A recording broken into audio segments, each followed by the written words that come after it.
All right, so hi Sarah, nice to see you again. How have you been this past few weeks? Yeah, I've been okay. You know, it was really nice to meet and go through um, those emotions and that event last time and how I was feeling. Um, yeah, Yeah, okay. Well, I'm glad that sort of working with these emotions and kind of like labeling them, maybe like being more aware of them has really helped you out. Um, since we've kind of been on this like emotional awareness sort of idea, like what emotions have you noticed like recently, like within the past week? I've noticed more sadness coming up, um, Mhm. just in terms of, how I look. Like I mentioned last time, I've definitely gained weight and I've noticed um, a lot of sadness around that and shame also tied to that. I Mhm. feel um, ashamed that I did gain weight and Mhm. ashamed by how I look. Uh, and also fear because I feel like losing control a little bit. I think that's the biggest thing for me is, wanting to be in control, and diet and, eating is something that I can control in my life. Um, so I think that gaining weight definitely made me feel out of control.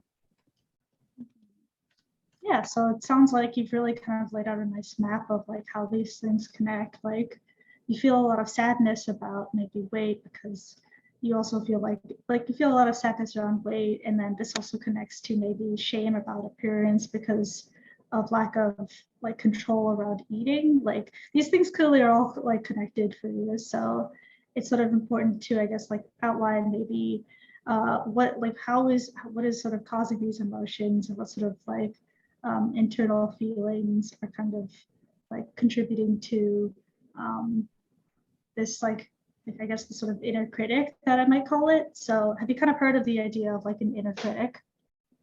Yeah, kind of. Mm-hmm. Sort of tell me more about like what you think it is. I think it's, something that everybody has in them of, this voice or um, yeah, like a voice in your head that is Mm-hmm. kind of criticizing you and, focusing on, what's wrong with you or what you can improve. And yeah. Mm-hmm. So yeah, you have like a good understanding of like the inner critic. Can you kind of tell me about maybe how this inner critic, like if you were to imagine the inner critic sitting in a chair opposite of you, like what might the inner critic say if you are like trying to have a meal, like during meal times, what does the inner critic say?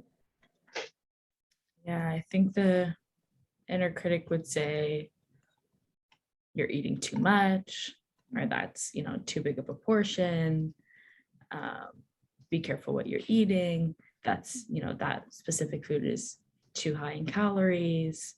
If you eat, all of this, you're going to gain weight and you're going to, you know, be ugly, look disgusting, and yeah, things like that. Mhm. Yeah, so the inner critic is like very harsh, like it's very judgmental. It kind of it definitely mirrors like what you said or what you sort of thought about like when your family member pointed out that like, oh, you're not eating a lot. Like it seems like these two voices are very similar to each other, this idea of like judgment. Yeah, definitely. Very much Mhm. um, judging and focused on appearance, and, restricting food in order to, maintain a desired weight, I think for me, which is, as thin as possible. Mhm. And how does it make you feel when your inner critic says these things to you that you eat too much or like you should be careful? Mm-hmm. Makes me feel bad. Mhm. I feel really judged. Um, I feel like a lot of shame around, because sometimes there are certain foods or things that I do enjoy. And, I've always had that inner critic voice in the back of my head saying those things. So, Yeah, it definitely makes me feel bad. Yeah, like it's definitely very sort of stressful. It would wear you down to kind of have this constant voice going like, oh, you can't do this, you can't do that, you shouldn't be doing that. Yeah, Mhm. exactly. It's almost constant. I feel like the voice is very persistent. Mhm. Um, and not only around like meal times, but also, if I'm looking at myself in the mirror, which I do pretty often just because I constantly want to check on like my weight and um, how I look. Um, and if I'm, looking at myself, I'll like hear that voice saying, looks like you've gained weight here, or you're looking bigger, like that's, it's ugly. And yeah. Yeah, so I guess focusing on like that aspect of more like when the inner critic says like, oh, you're ugly, like how does that make you feel? Yeah, I really believe it. Like, I honestly feel ugly. Mhm. And I feel like, you know, my weight is tied to my perception of my beauty. And, Mm. um, if I'm bigger, then it automatically means I'm uglier. If I'm skinnier, Mhm. then I'm prettier. It's, yeah. Yeah, so it can be hard to sort of deal with the like constant judgment that like you can never really feel settled in a way, like you can never really feel like at peace. Like I guess like can you ever remember a moment where you felt maybe a degree of like self-acceptance about yourself? hmm I think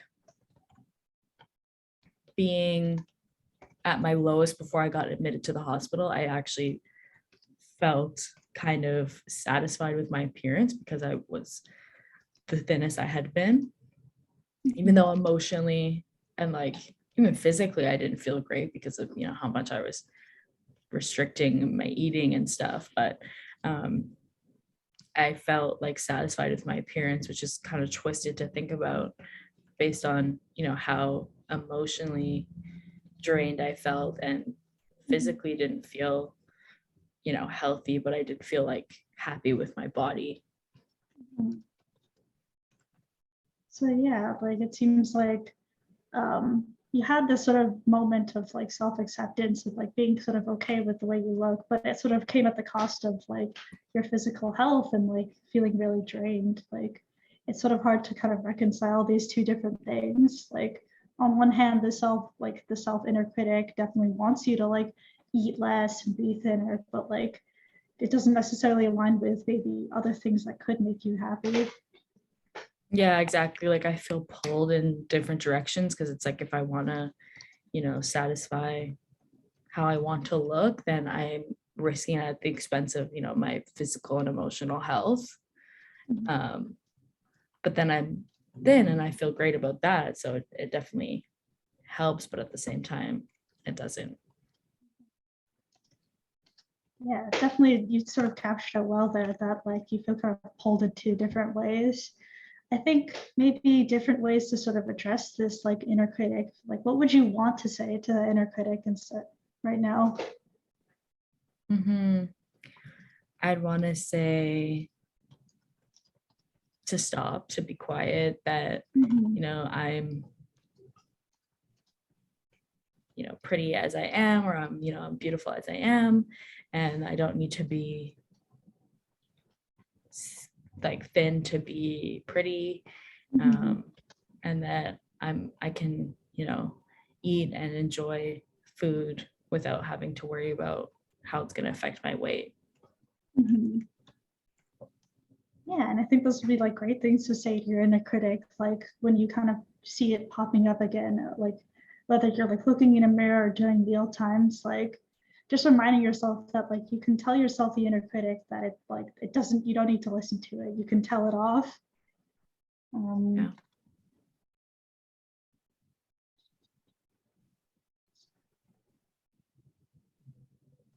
so I guess this kind of like I feel like this has sort of identified a lot of like the kind of painful feelings around this. Are there any other like painful feelings related to this that like you would like to bring up?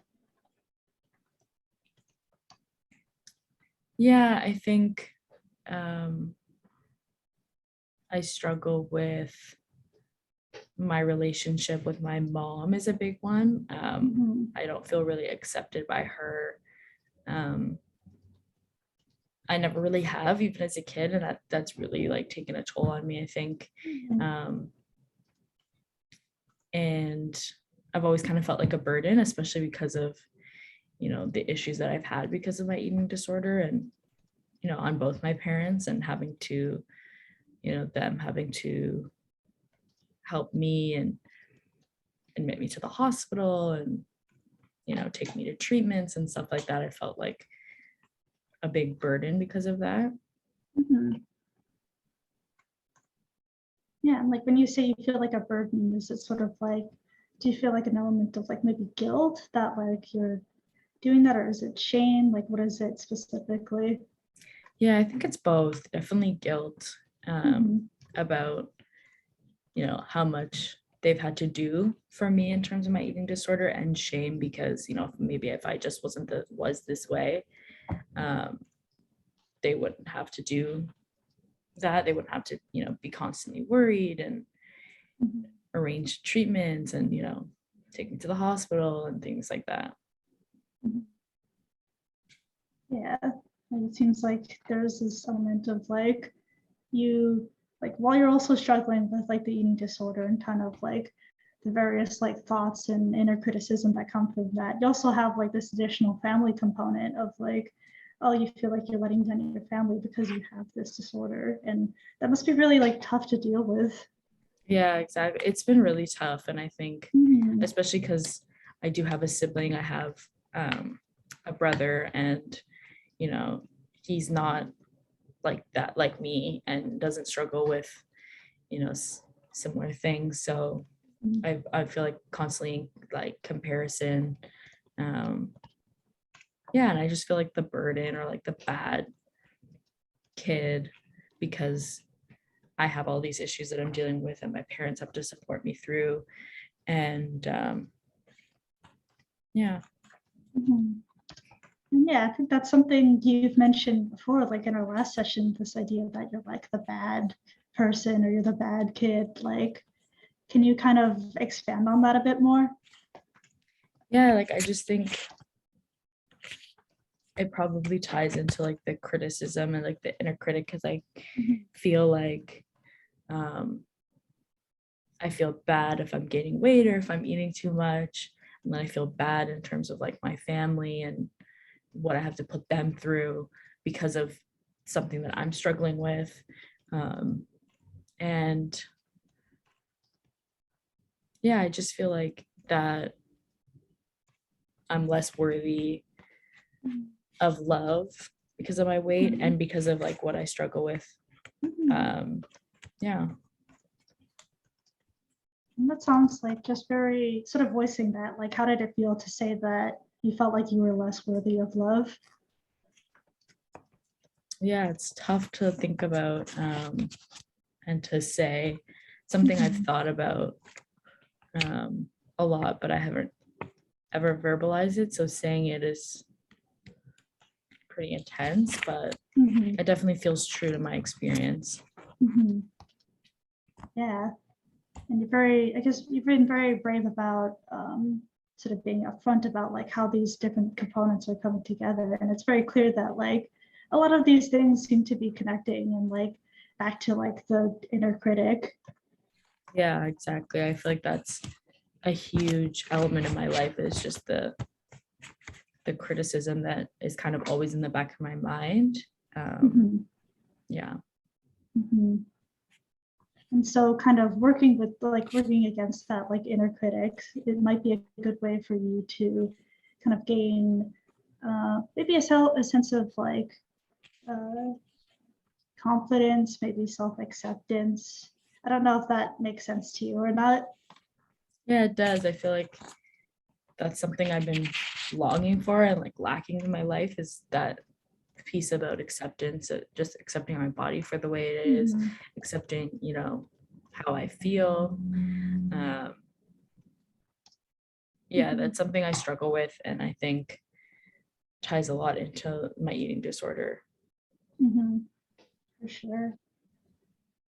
So that's definitely like a good goal to have, is sort of like, now that we've kind of established like your general awareness of feelings, and we can kind of get a better sense of maybe like how they're impacting what you would like to do. So going back to maybe different ways to like motivate yourself. So you talked about like around meal times, kind of having these feelings of not wanting to eat so much because of like the inner critic. Is there maybe an alternative like feeling that you could also have like that goes against that like inner critic? Like, can you identify maybe some ways you wish you could feel? Yeah, I wish I could be okay with what I'm eating and just accept that, you know, I want to eat, I deserve to eat. I want to like fuel my body and like eat nutritious foods, and not feel guilty about the size, the portions, or the calories, and counting every single calorie, like just to be free of all of that kind of vigilance about what I'm eating.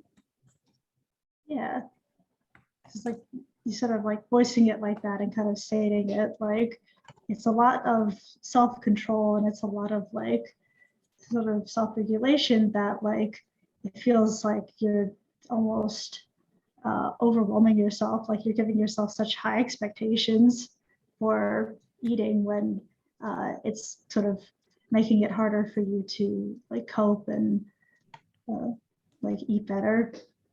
Yeah, for sure. And like, it's difficult to go out with friends, and if they want to go eat somewhere, or like go out with family for dinner or something, like it's always a challenge, like a mental hurdle, because I'm constantly worried about like, what am I going to eat? Like that's always my first thought in like throughout the day, is like, what am I going to eat? Or I often like eat the same things. I'm very restrictive, and I don't eat anything, and I feel physically, bad. So yeah, it makes life like really difficult in general.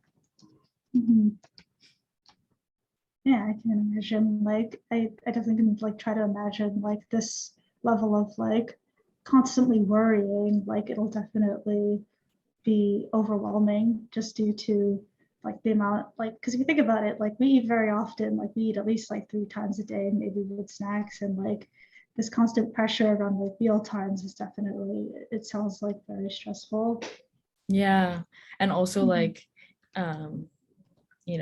if ever I see like a mirror or a scale, like I need to look at myself in the mirror, and that takes up a lot of like time just thinking about, what I would like to change. Or if I see a scale and I want to weigh myself, and then if I see a number that I don't like, it kind of like affects me for the rest of the day. Like I feel really down and like really upset if, it's higher than it was before, or it's not like the ideal number that I was looking for. I feel like really like my emotions are really tied to that, and it makes me feel really upset.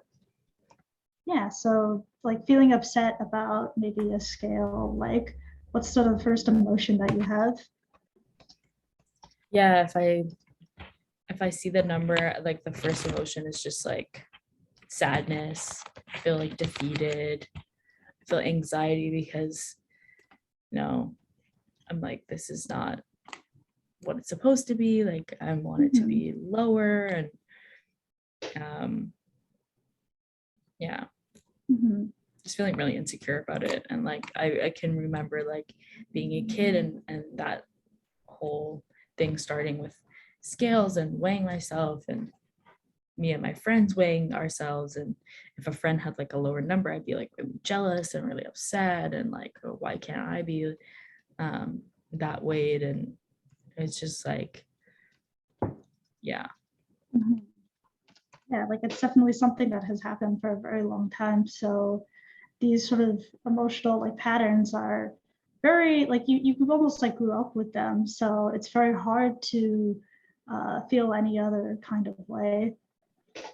Yeah, exactly. It's like so ingrained. It feels like it's such a like a deep rooted thing that has been happening since I was a kid. And I also feel like, you know, the pressure on women to look a certain way, to be a certain um, ideal body type or like have a certain image, and those Mhm. pressures and expectations kind of weigh heavily. And I feel like I started recognizing that really young, and um, constantly comparing myself to friends or peers or family members that were like thinner, and getting like really preoccupied with that.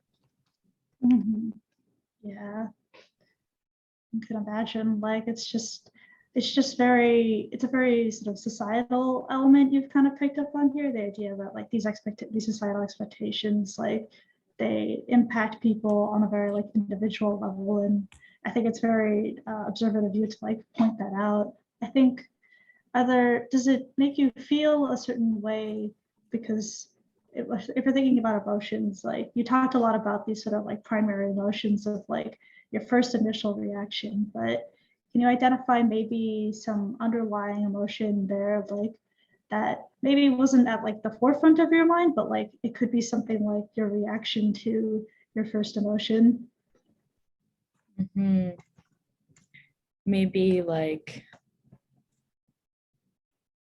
I think when it came to like friends, initially I'd feel like really sad, but then underlying feeling would be like jealousy and Mhm. kind of anger, like why don't I look like that? Frustration around that, and um, just feeling like very insecure. Mhm. Insecurity underlies a lot of um, the situations. Mhm. Um, yeah. Yeah, and I think those are like important things to notice as well as these like secondary emotions. So specifically mentioning like anger can be a very empowering emotion in response to these sort of very like negative emotions like sadness or anxiety, because anger can be empowering. I think like it's important to remind yourself that like there are like you can respond more with like anger to these expectations. I think that's something that like you should feel okay with doing. Necessarily, not that you have to, but Mhm. like imagine instead of like if you could imagine like a different scenario, like you're at like around meal times and these primary emotions are coming up. Do you think you could think of a different way to respond to them that would sort of counteract these like narratives of, oh, I'm just sad and anxious? Mhm. I think maybe acceptance of the Mhm. emotion and just um, yeah, accepting that that's how I'm feeling instead of like trying to fight back against the emotion, uh, could be helpful. Yeah. Mhm. I think from there, like we talked about a lot of different things today, just about like this idea of like the inner critic and like how this really impacts like how we feel about ourselves and our emotions, and that like being aware of the inner critic is a way to kind of regain some control and like sort of accept our feelings, because we suddenly know that like, well, it's not necessarily you, it's the fact that like we all have an inner critic that sometimes can be a bit judgmental. How was that like segment for you? Like, did you find that segment like helpful to discuss? Yeah, I found it really helpful actually, because I think it's like something that's so prominent in my life, and Mhm. especially with my eating disorder, it's like the most prominent thing is just that voice of criticism, and um, it's helpful to kind of explore like alternative things that I could say, and um, how I would want to like counter that voice, because I spent so long not countering it and just accepting it and going with it and trying to satisfy, the inner critic. And um, I think that was really helpful. Yeah. I'm glad you found it helpful. Like, it sounds like you have a better understanding of like your agency and like your other options instead of, I think you have a lot more like tools that sort of with you that can help you during like highly emotional times where you might get like overwhelmed. Mm-hmm. Mhm. Yeah, for sure.